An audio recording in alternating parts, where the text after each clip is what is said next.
सबैलाई जय मसीह। कहिलेकाहीँ हामी थाकेको हुन्छौँ। दिनभरिको चिन्ता र अस्थिरताले हामीलाई घायल बनाएको हुन्छ। तर यस्तै थाकेको अवस्थामा, चिन्ताको अवस्थामा जब परमेश्वरको वचन हामी सुन्दछौँ, हाम्रो हृदयले शान्ति पाउँदछ, हाम्रो मनमा आशा जाग्दछ र जीवनमा विश्राम। भजन संग्रहको पुस्तक 127 को 2 पदले भन्दछ, परम प्रभुले आफ्ना प्रिय जनहरूलाई निन्द्रा दिनुहुन्छ। त्यसैले यो समय बाइबलका पदहरू हामी सुन्नेछौँ, ती पदहरू जसले हाम्रो हृदयमा शान्त दिनेछ, मनलाई हलुको बनाउनेछ र परमेश्वरको उपस्थितिको अनुभूति गराउनेछ। आउनुहोस्, ती पदहरू सुन्नुभन्दा अगाडि एउटा सानो प्रार्थना गरौँ। हे पिता, पिता जो स्वर्गमा बास गर्नुहुन्छ, आज हामी तपाईको वचन सुन्दै हाम्रो हृदयमा विश्राम खोज्दैछौँ। हामीमा रहेका सबै चिन्ता, सबै डर र सबै अशान्ति तपाईको उपस्थितिमा ल्याएर समर्पण गर्दछौँ।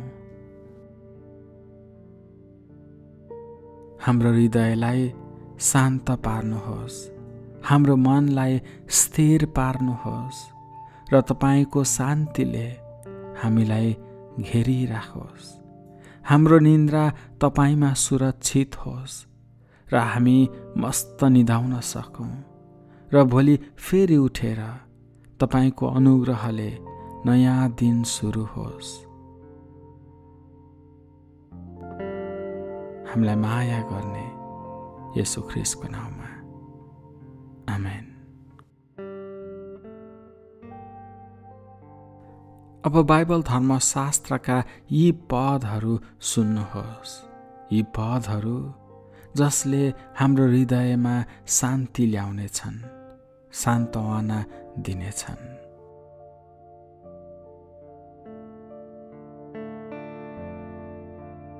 भजन संग्रह 4 अध्यायको 8। म शान्तिमा सुत्नेछु र निदाउनेछु, किनभने हे प्रभु, तपाईले मात्र मलाई सुरक्षित राख्नुहुन्छ। मत्ती 21 को 28। हे सबै थाकेका र बोझले लदिएका हो, म कहाँ आऊ, म तिमीहरूलाई विश्राम दिनेछु। यूहन्ना 14 को 27। शान्ति म तिमीहरूसँग छोडिराख्छु, म आफ्नो शान्ति तिमीहरूलाई दिन्छु। संसारले दिने जस्तो त होइन, नत्र त तिमीहरूको हृदय विचलित नहोस्, नडराऊ।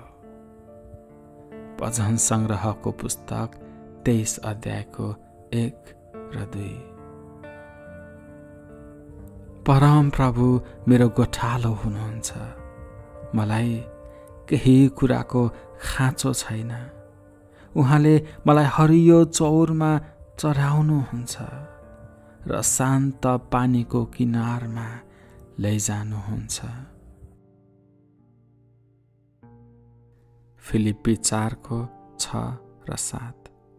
कुनै कुरामा चिन्ता नगर, तर सबै कुरामा प्रार्थना र निवेदनका साथ धन्यवाद दिँदै परमेश्वरलाई भन, र परमेश्वरको शान्ति जुन सबै समझभन्दा माथि छ, त्यसले तिमीहरूको हृदय र मनलाई येशूमा सुरक्षित राख्नेछ।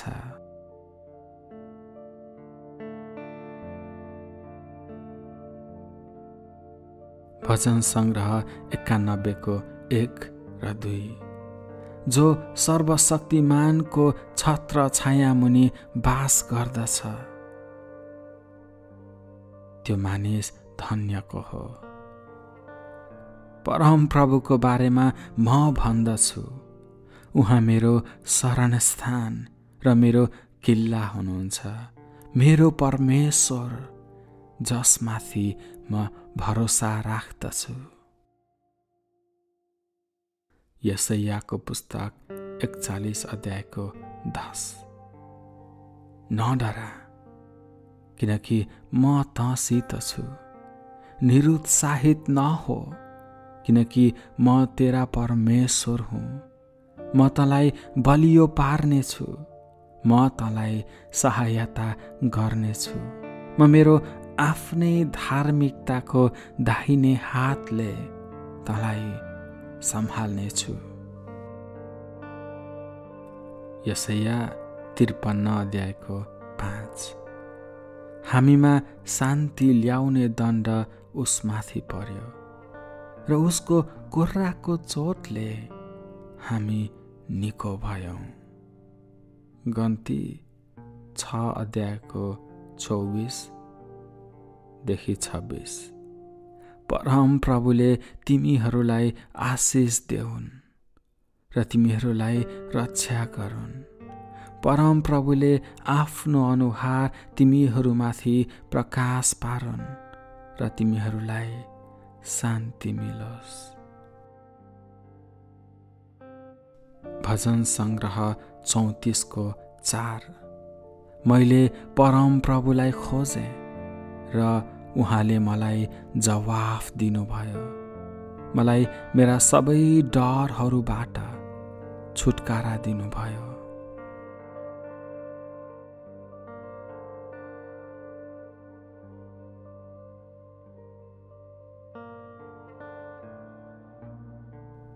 यूहन्ना 16 को 33।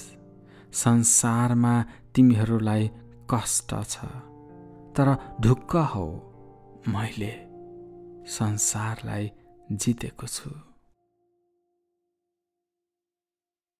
रोमी 8 को 38। म विश्वास त छु कि न मृत्यु न जीवन न कुनै शक्ति कुनै पनि कुराले हामीलाई परमेश्वरको प्रेमबाट अलग गर्न सक्दैन।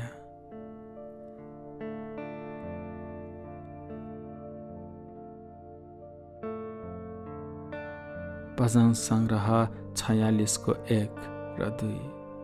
परमेश्वर हाम्रो शरण र बल हुनुहुन्छ, सङ्कटमा सदैव उपस्थिति सहयोगी।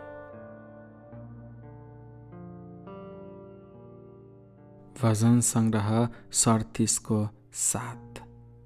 प्रभुमा शान्त भएर बस र उहाँको पर्खाइ गर।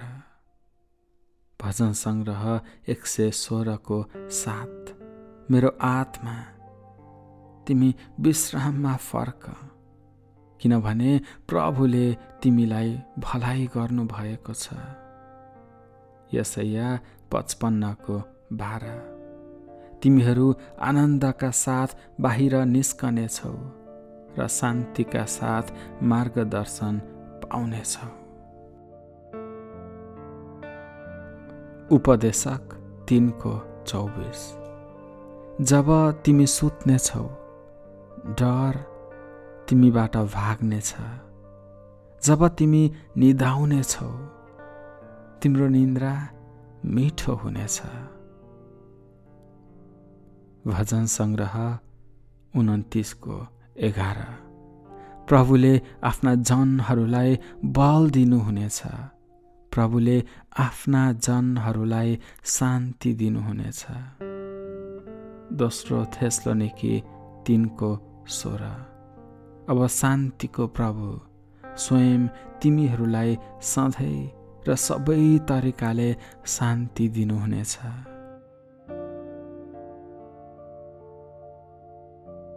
भजन संग्रह 119 को 165।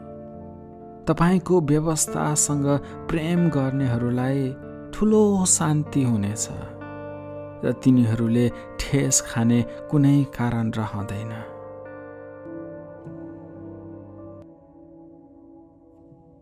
प्रिय साथीहरू, तपाईले सुन्नुभएका यी वचनहरू केवल शब्दहरू मात्र होइनन्, यी जीवनका स्रोत हुन्, किनकि यो परमेश्वरको वचन हो।